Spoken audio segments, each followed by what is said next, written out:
7 મે 2024ના દિવસે જ્યારે મતદાન થવાનું છે ત્યારે ગરમી કેવી રહેશે એના વિશે પણ એમણે વાત કરી છે।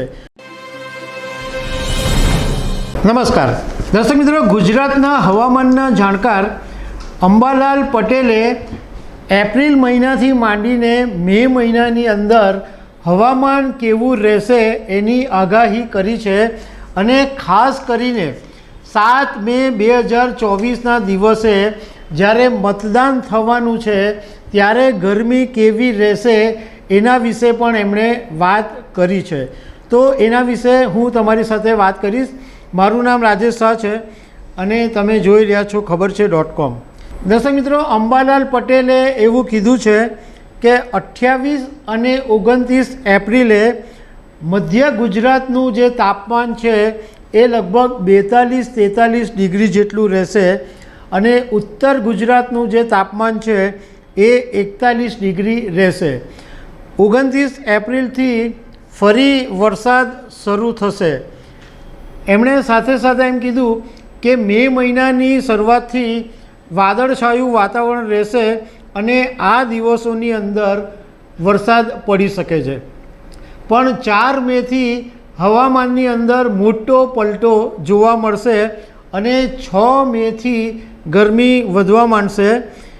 એટલે એમણે એમ કીધું કે 6 એપ્રિલ બપોરથી ગરમી વધવાની શરૂ થશે। એટલે આપણે એમ માની શકીએ કે 7 મે 2024ના દિવસે મતદાન થશે ત્યારે ગુજરાતની અંદર ગરમીનું પ્રમાણ વધારે રહી શકે છે। હવામાન વિભાગે શું કીધું છે એની હું તમને પાછળ વાત કરું છું। અંબાલાલ પટેલે જે વાત કરી એ તમને હું પહેલાં કહી દઉં। એમણે એમ કીધું કે આમ જોવા જઈએ તો 4, 5 અને 6 મેના દિવસે આ ગરમી પડશે અને 10થી 14 મેની અંદર પાછો આંધી વંટોળની સાથે વરસાદ પડશે।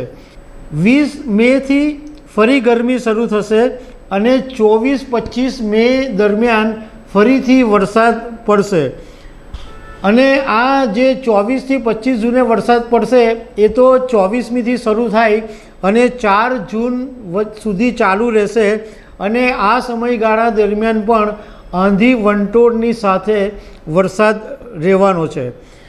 એમણે એમ કીધું કે 7 જૂનથી સાગરમાં પવનો બદલાશે અને એને કારણે વરસાદ પડશે અને 17 જૂન પછી દક્ષિણ ગુજરાતમાંથી ગુજરાતની અંદર વરસાદની એન્ટ્રી થશે।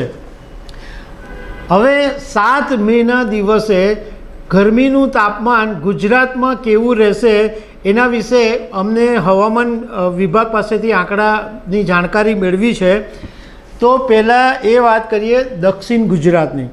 તો દક્ષિણ ગુજરાતની અંદર સુરત, નવસારી અને બારડોલી ને એ બધા બેઠક ઉપર લોકસભાની ચૂંટણી છે જ, પણ આ દક્ષિણ ગુજરાતના લોકો માટે રાહતના સમાચાર છે, કારણ કે 7 મે 2024ના દિવસે 36 ડિગ્રી જેટલું તાપમાન રહેશે એવું કહેવામાં આવ્યું છે।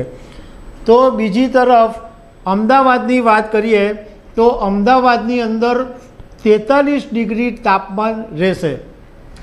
હવે સૌરાષ્ટ્ર તરફની જો આપણે વાત કરીએ તો સૌરાષ્ટ્રની અંદર રાજકોટ અને આજુબાજુના જે પણ વિસ્તારો છે એની અંદર 43 ડિગ્રી તાપમાન રહેશે।